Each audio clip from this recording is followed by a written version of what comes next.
ఊర్మిళను త్యాగం చేసింది, సీతమ్మ వారు త్యాగం చేస్తున్నారు. కానీ ఊర్మిళ త్యాగం కానీ మనకు సీతమ్మ రామవారితో పోయినారు, ఊర్మిళ వాళ్ళ త్యాగం వల్ల సీతమ్మ త్యాగం ఎందుకు గొప్ప?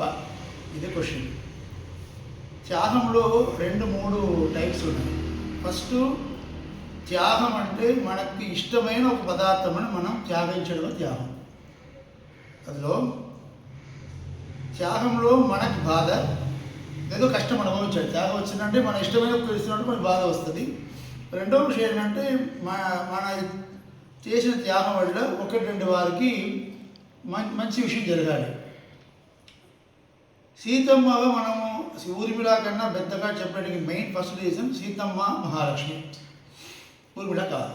ఇది ఫస్ట్ మెయిన్ రీజన్. ఇది ఇంకొకటి, ఊర్మిళ చేసిన త్యాగం ఏంటి, సీతమ్మ చేసిన త్యాగం ఏంటి, ఊర్మిళ స్టేజ్ ఏంటి, సీతమ్మ స్టేజ్ ఏంటి, రెండు చూడాలి. త్యాగంలో ఊర్మిళ ఏం చేసిందంటే భర్తని రామవారితో పంపించింది. దీంట్లో ఒకవేళ ఊర్మిళ పంపలేకున్నా కూడా లక్ష్మణుడు పోతున్నారు. సో ఈ ఆల్రెడీ డిసైడెడ్, లక్ష్మణుడు తన పోవాలని డిసైడ్ చేస్తారు. ఊర్మిళకి అది నిర్బంధమా అక్సెప్ట్ చేసుకోవాలి, అలాంటి సిచ్యువేషన్ ఆమెది. బట్ అది నిర్బంధం లేకుండా నా భర్త పోతున్నాను సంతోషంగా చేసుకున్నది ఊర్మిళది. ఇది ఒక్క సైడ్. రెండో విషయం, అమ్మవారు స్వామివారితో పోయి అడవిలో కష్టంలో ఉన్నారు. తర్వాత రావణుడ అశోకవనంలో ఉన్నారు. ఎక్కడ డిఫరెన్స్ వస్తుందనంటే త్యాగించడంలో కూడా ఎక్కడ ఉన్నవారు ఏదేమి వదిలేసుకొని త్యాగించారు అది చూడాలి. ద డెప్త్ ఆఫ్ సాక్రిఫైస్ అది ఎక్కడ చూసిందంటే ఇద్దరు లెవెల్ చూడాలి. మహాలక్ష్మి ఎక్కడ ఉన్నవారు, ఊర్మిళ ఒక జీవాత్మ, నార్మల్ జీవాత్మ, మహాలక్ష్మి జీవాత్మ లేదు. విరాట్ మహాలక్ష్మి కూడా ఎవరన్నా పెరుమాళోడ పట్టమహిషి. సో నార్మల్గా లౌకిక ఎగ్జాంపుల్ చెప్పాలని కూడా మనము ఒక విషయం మన ఇంట్లో రోజు క్లీన్ చేస్తున్నాం కదా, అదే ఒక పెద్ద మనుషులు వచ్చి క్లీన్ చేశారంటే అది అన్ని ఫోటో పెట్టుకొని న్యూస్ పేపర్ పెడతారు. ఎందుకు? రోజు వాళ్ళు రోడ్డు క్లీన్ చేసిన వారు క్లీన్ చేస్తూ ఉన్నారు. అదే ఒక కౌన్సిలర్ కూడా ఈ పిఎం ఎవరో వచ్చి క్లీన్ చేశారంటే ఫోటో పెట్టి యూట్యూబ్లో పెడతారు, ఇన్స్టాగ్రామ్లో పెడతారు. ఎందుకంటే అంత పెద్ద ఉన్నవారు కిందకు తన పెద్దదాన్ని పక్కన పెట్టుకొని త్యాగం చేసుకొని వచ్చి నేను కూడా సాధారణ వాడే అని చూపించారు కదా. Urmila already she is normal on human. కానీ మహాలక్ష్మి అమ్మవారు తన స్టేటస్ వదిలేసుకొని కిందకు వచ్చినదే ఫస్ట్ త్యాగం. మన కోసం కిందకి ఆమె అయోధ్య మిథిలాపురిలో పుట్టినదే ఫస్ట్ త్యాగం. ఇంకా ఒకటి, పుట్టినది ఎంత పెద్ద మహాత్మ్యంలో పుట్టినది కూడా అక్కడి నుంచి దశరథ మహారాజా అన్న ఒక పెద్ద చక్రవర్తికి మనవడ అది కోడలైనా కూడా అదన్నీ వదిలేసుకొని ఆమె ఎక్కడ పోయింది, అడవికి పోయింది. So depth of sacrifice compare to Urmila Seethamma వారిది జాస్తి ఎక్కువ. ఎందుకంటే సీతమ్మ మీరు మన సీత ఊర్మిళ అంత స్టేజ్ మాత్రం చూసుకొని మనం కంపేర్ చేసే కదా. హూ ఆర్ దే, వాళ్ళు ఎవరు? సీతమ్మ అన్నది మహాలక్ష్మి, ఊర్మిళ అనేది మహాలక్ష్మి కాదు. అలాంటివి ఉన్నప్పుడు మహాలక్ష్మి తన స్టేటస్ వదిలేసుకొని కిందకు వచ్చి అక్కడి నుంచి అడవికి పోయి అక్కడి నుంచి రావణాదోడ వనానికి పోతున్నంటే the depth of sacrifice Sitamma వాడిది ఎక్కువ. అందుకంటే మనము ఊర్మిళ వాడ త్యాగం కానీ సీత అమ్మ వాడ త్యాగం మనం ఎక్కువ ప్రైజ్ చేసిన రీజన్ ఇదా రీజన్. మీరు ఊర్మిళ అంది తన భర్తను వదిలేసిపోయింది, ఇదన్నీ పోయింది. కానీ ఇంకొకటి చెప్తాము,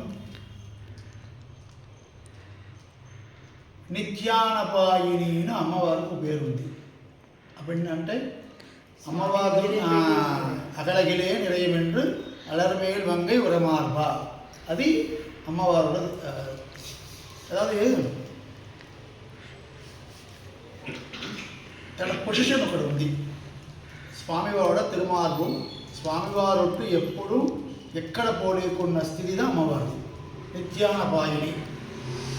ఇంకా చెప్పాలంటే ఇక్కడ ఆమె ఎప్పుడు ఉంది కదా, ఒక 10 నెలల అక్కడి నుంచి స్వామివారు వదిలేసి ఆమె అశోకవనం పోయింది. అప్పుడు డెప్త్ చూడండి. ఇదో మనుషులే భార్య భర్తలు ప్రేమగా ఉన్నారంటే, ఒక 2 రోజులు పోతున్నారంటే అదివే వాళ్ళకి కష్టం. 2 రోజులు చెప్పిన వారు 48 గంటలు చెప్పిన వాళ్ళే ఉన్నారు. సో అలాంటి కష్టం ఉన్న సమయంలో నిత్యానపాయిని అమ్మవారు తన స్టేటస్ నిత్యమా తన ఉన్న ఒక స్థితియే వదిలేసి ఎవరి కోసం పోయినారో అది చూడాలి. ఎవరి కోసం పోయినారు? ఇంద్రుడు వాళ్ళకి రావణాసురుడిగా కష్టం వచ్చింది, దానికోసం పోయినారు. ఇంద్రుడు ఎవరు? భక్తుడా? ఒక ప్రయోజనాంతపరమైన, అதாவது నాకు ఒక కావాలి, నాకు నా పట్టం మంచిగా ఉండాలి, నా స్టేటస్ మంచిగా ఉండాలి, స్వర్గం నాకు కావాలి, అలాంటి ఒక ప్రయోజనం గురించి అర్థించిన ఒకవారు ప్రయోజనాంతర పరరైన. అలాంటి ఉన్నవారి కోసం అమ్మవారు తన స్టేటస్, తన స్థానం, తన వదిలేసుకొని వచ్చడం అంటే అంత ఈజీ కాదు. ఇందులో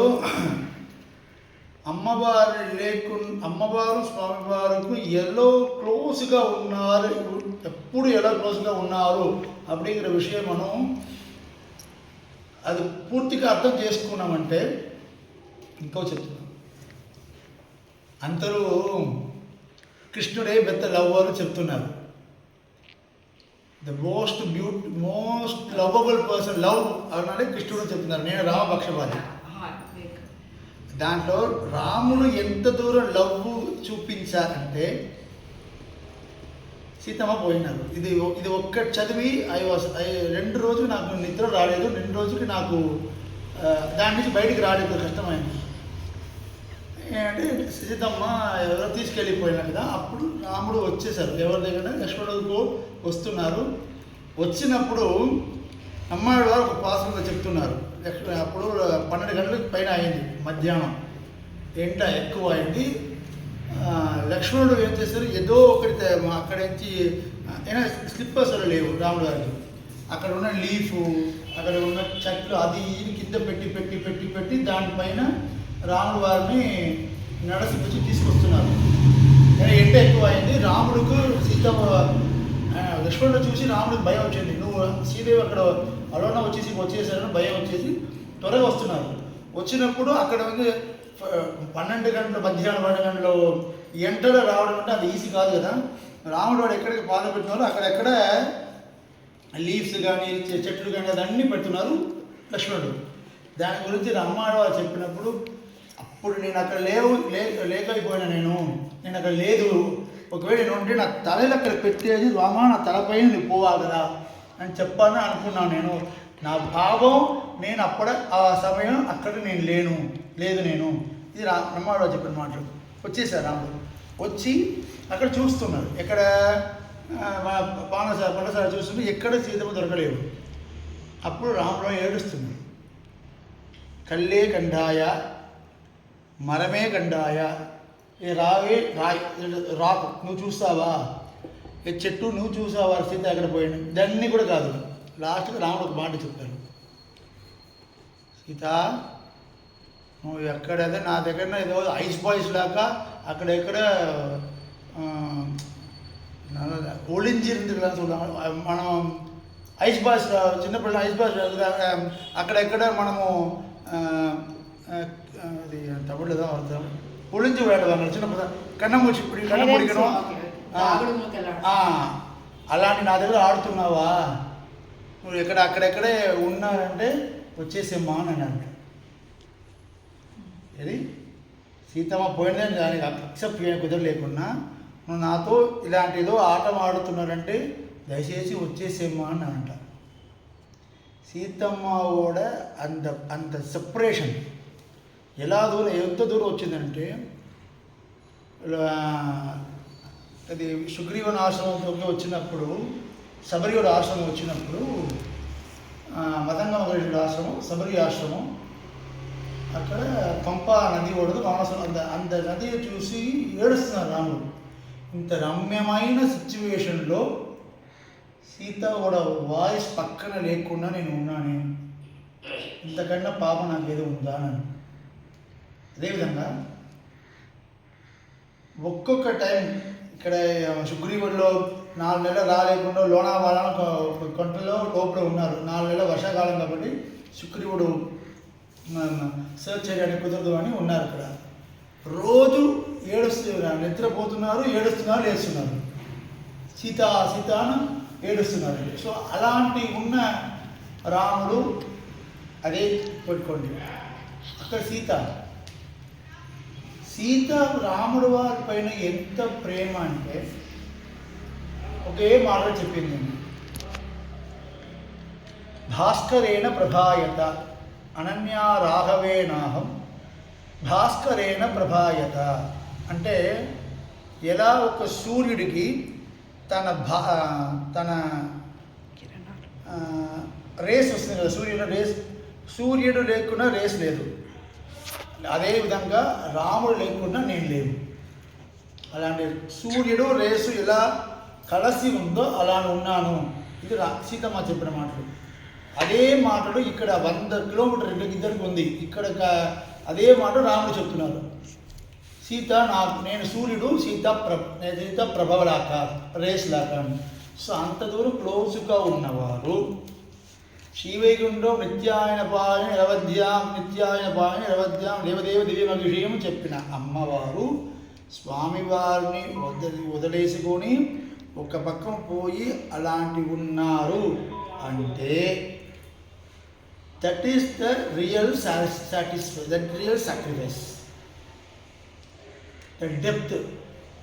ఎందుకంటే ఒకరికి ప్రేమ తక్కువ ఉన్న వారిని 10 రోజులు పక్క పెట్టినా కూడా అయిపోతుంది.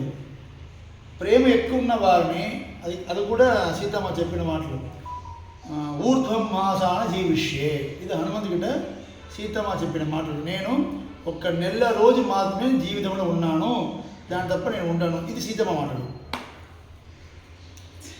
రాముడు క్షణమభి చెప్పినాడు అంటే సీతమ్మ లేకుండా 1 క్షణం కూడా నేను ఉండను అన్నాడు రాముడు గారు. That is love. అంత డెప్త్గా ఉన్నవారు సెపరేట్ అయినారంటే you have to see the sacrifice that. దీన్ని కంపేర్ చేసిన సమయంలో the sacrifice of Urmila it's soulless. That's why we are giving more importance to the sacrifice of Sita.